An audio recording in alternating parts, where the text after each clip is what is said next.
Bonjour, vous regardez Deux Gouttes de Culture, la web chronique hebdomadaire de culture générale. Aujourd'hui, parlons du sang humain. Comme ça, après, vous pourrez interpréter vous-même vos résultats d'analyse sanguine. Le sang, c'est un tissu liquide qui sert principalement à distribuer l'oxygène et les nutriments dans tout le corps. Un adulte moyen est doté d'environ 5 litres de sang, soit 8% de sa masse corporelle. Le sang est composé d'une phase liquide, le plasma. Le plasma, c'est de l'eau salée contenant tout un tas de molécules, comme le glucose, les lipides, les acides aminés ou les protéines. Parmi ces protéines, on retrouve par exemple des hormones, des anticorps ou du fibrinogène, qui est un facteur de coagulation. Et si on prend ce plasma et qu'on le fait coaguler, c'est-à-dire si on enlève le fibrinogène, on obtient alors du sérum. Donc le sang est constitué de plasma dans lequel baignent des cellules. Parmi ces cellules, on retrouve des globules rouges, appelés également hématies ou érythrocytes, qui représentent 99% des cellules du sang. Il y a à peu près 5 milliards d'hématies par millilitre de sang.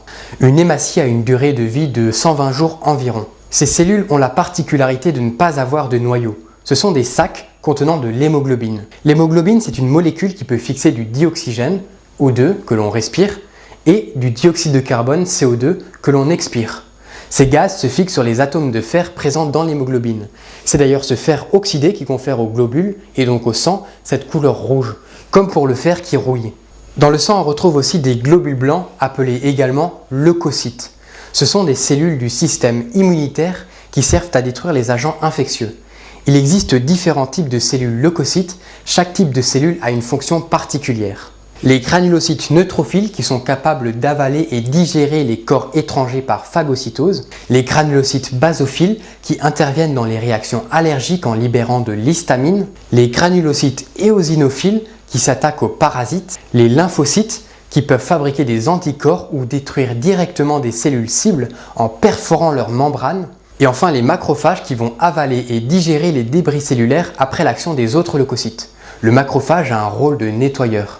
Mais dans le sang, il y a également des plaquettes, qu'on appelle aussi thrombocytes, qui sont responsables de la formation du clou plaquettaire, qui débute le processus d'hémostase, c'est-à-dire l'arrêt des saignements, aboutissant à la coagulation du sang.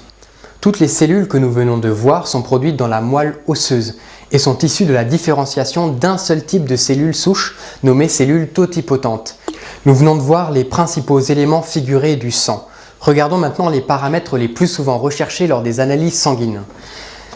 La numération des hématies, c'est-à-dire le nombre de globules rouges pour un certain volume de sang. La formule leucocytaire qui compte le nombre de globules blancs que nous avons vus pour un certain volume de sang. La numération des thrombocytes, donc le nombre de plaquettes pour un certain volume de sang. L'hématocrite. Alors l'hématocrite, c'est le rapport entre le volume des cellules sanguines sur le volume de sang total. L'examen qui permet d'obtenir ce rapport consiste à faire sédimenter les cellules du sang. On obtient alors deux phases, le plasma et le culot globulaire. On divise la hauteur du culot globulaire par la hauteur totale du sang et on multiplie par 100 pour avoir un pourcentage. En moyenne, l'hématocrite est de 40 à 50%, c'est assez variable. Il sera plus élevé chez les hommes que chez les femmes. Chez les sportifs, un hématocrite élevé peut être le signe d'une prise de produits dopants. La vitesse de sédimentation, ou VS, c'est le temps nécessaire aux cellules du sang pour sédimenter, c'est-à-dire pour tomber au fond d'un tube lorsque le sang est anticoagulé. On la calcule en mesurant la hauteur du culot globulaire après 1 heure, puis après 2 heures de sédimentation. Lorsque la VS est élevée, c'est souvent le signe d'une inflammation. Le dosage des triglycérides. Les triglycérides, ce sont des lipides contenus dans le plasma. Ce sont des molécules de glycérol sur lesquelles sont fixés 3 acides gras. Ils sont une réserve d'énergie importante. Ces triglycérides augmentent lorsque nous mangeons des aliments gras. Dès lors que l'on dépasse 5 g de triglycérides par litre de sang, il apparaît notamment un risque de maladie cardiovasculaire. Le dosage du cholestérol total. Les cholestérols sont aussi des lipides contenus dans le plasma. Il est principalement fabriqué par l'organisme dans le foie, mais il est aussi en partie d'origine alimentaire. Le cholestérol entre dans la composition des membranes des cellules du corps humain. Il est aussi un précurseur de certaines hormones et de certaines vitamines. Plus le taux de cholestérol libre dans le sang est élevé, plus il y a de risques de développer des maladies cardiovasculaires. En France, on fixe la valeur limite à 2 g de cholestérol par litre de sang. Le cholestérol étant un lipide, il n'est pas soluble dans le sang. Il est donc fixé à des transporteurs. Il s'agit principalement du LDL et du HDL. Le LDL, Low Density Lipoprotein, c'est le mauvais cholestérol qui accroît le risque d'artériosclérose. Le HDL, High Density Lipoprotein, c'est le bon cholestérol qui permet le transport du cholestérol des artères vers le foie où il est dégradé. La glycémie, c'est la concentration de glucose dans le plasma sanguin. En moyenne, ce taux est compris entre 1 et 2 grammes de glucose par litre de sang. Ce chiffre est assez variable, il augmente après un repas. Lorsque le taux est inférieur à la norme, on est en hypoglycémie, et si le taux est supérieur, on est en hyperglycémie. Chez un sujet sain, ce taux est régulé par des hormones, principalement l'insuline et le glucagon. Donc un problème de glycémie, c'est souvent le signe d'un problème au niveau de ces hormones, comme dans le cas du diabète. Le dosage des transaminases, ALAT et ASAT, qui sont des enzymes qui interviennent dans le métabolisme des acides aminés qui constituent les protéines. Des résultats anormaux peuvent être le signe de maladies hépatiques ou musculaires. Le dosage des gamma-GT. Les gamma-GT, ce sont des enzymes qui permettent le transport des acides aminés entre les cellules. Le taux de gamma-GT peut augmenter avec la prise de certains médicaments, d'alcool ou en cas de maladie hépatique, d'obésité ou d'infarctus du myocarde. Mais quelquefois, il n'y a aucune raison pathologique.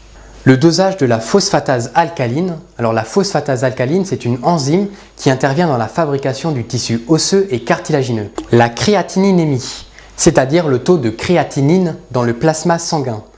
La créatinine, c'est le produit de la dégradation de la phosphocréatine qui est utilisée dans les muscles pour produire de l'énergie. La créatinine est ensuite éliminée dans les urines par les reins. Un taux anormalement élevé de créatinine dans le plasma sanguin peut donc être le signe d'un problème rénal.